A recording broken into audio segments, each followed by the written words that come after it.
Hi everyone, in this video I'll be showing how to make my favorite soup can camp stove. This is a stove that only takes about 5 minutes to make. It only requires a single soup can and only one tool, one of these old style can taps. Later in the video I'll be showing just how well the stove works to cook over by preparing a full meal, using a recipe and ingredients provided by my sponsor for this video, Blue Apron. Blue Apron is a company that provides recipes and fresh ingredients right to your door. And if you check my video description below, you can find a link through which you can get 3 free meals. But I'll talk more about Blue Apron later. To start this project, you of course need a soup can. And I'm using one of a fairly average size. You could use a larger can, but you might want to increase the number of air intakes in the final design accordingly. Making the air inlets to my stove is a 3-step process, the first of which is to punch a hole in the sidewall toward the bottom of the can.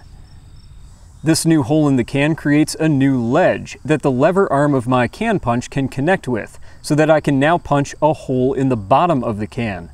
The metal on the bottom of the can is much thicker than the metal that makes up the sides, so this hole will be much more difficult to punch, but it will be worthwhile to have this thicker metal when it comes to the final step. The third and final step will be to insert the can punch back in the original hole so that we can push the flaps of metal that we've just created outwards toward the bottom. These flaps of metal will make up the stand that this stove sits on.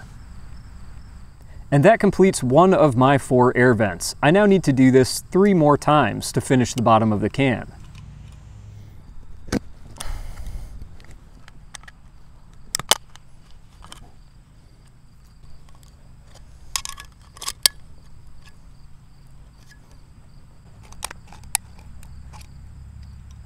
It's now easy to see how these 4 metal flaps will act as the feet of my stove, and they're soft enough that they can be easily bent so that the stove will sit level. However, they are quite strong since they are made of the stronger metal that composes the bottom of the soup can, that this stove should be quite durable. With that, the bottom portion of this stove is complete, and the top portion is a much simpler task. I'm punching 8 holes in my can, which will be evenly spaced around the rim. This allows airflow to intermix with the smoke so it can burn. As I do this, I just want to bend down the sharp metal flaps so that there's nothing that I can cut myself on.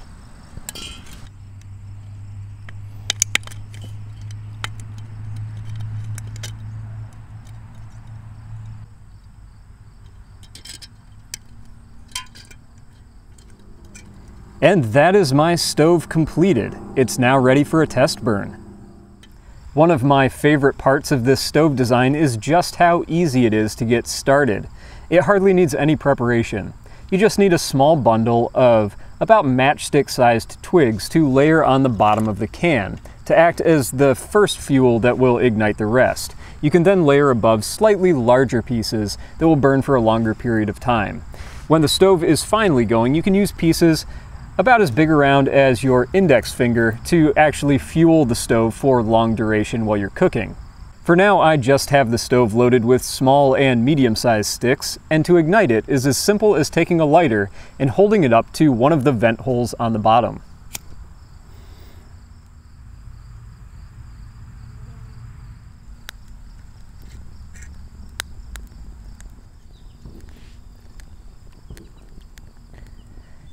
And that's it. This stove is now ready to cook on, and you can see it is more than hot enough.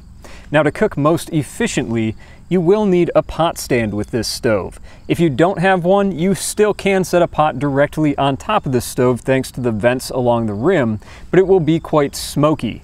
It will burn much more efficiently if the pot is elevated with a pot stand like this.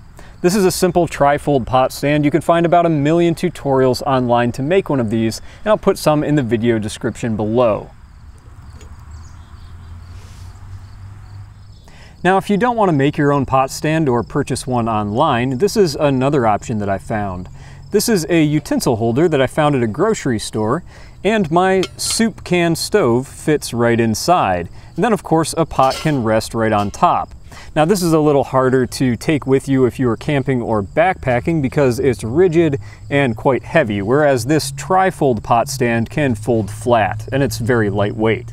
However, if weight is not a factor, this might be a good way to go. Another nice thing about using a pot stand with these stoves is they allow you to continue to feed the fire without having to lift your pot or pan off.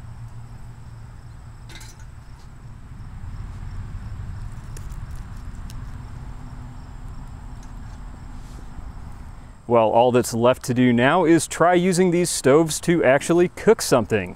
So let's open my box from Blue Apron. This right here, if you are into camping and hiking, the packaging that Blue Apron uses is something you're going to want to keep. This is aluminized bubble wrap, and if you throw this into a backpack or bag, you will have an instant cooler. Very useful stuff. Digging into this bag, I have a variety of ingredients for 3 different meals that were included in this package, and all of it is quite fresh thanks to this thermal packaging. This lemongrass salmon recipe should work quite well to test these stoves, and Blue Apron sends all of their recipes with excellent picture instructions. The first thing I need to do is start cooking my rice, which this stove should have no trouble with at all.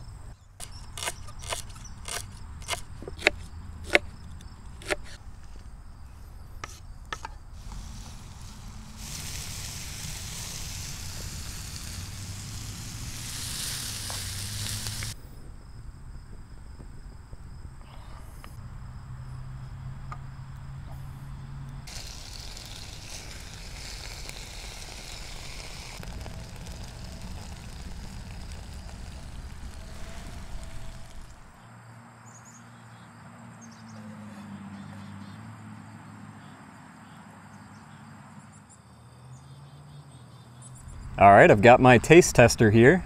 What do you think, Mose? Do you want to try some? Yeah? All right. Oh, you're messy. Just like every other recipe I've made from Blue Apron, and I've made many of them now, this one turned out really well, even over these little camp stoves. If you would like to try Blue Apron, they will deliver these fresh ingredients and recipes right to your door in that great thermal packaging I showed earlier. It'll stay cold even if you're not home to receive the package. And if you check my video description below, I have a link down there that you can use to get 3 free meals if you're one of the first 100 people to visit it. I think you'll really enjoy them. Like I've said, I've tried many of their recipes and I've enjoyed every single one.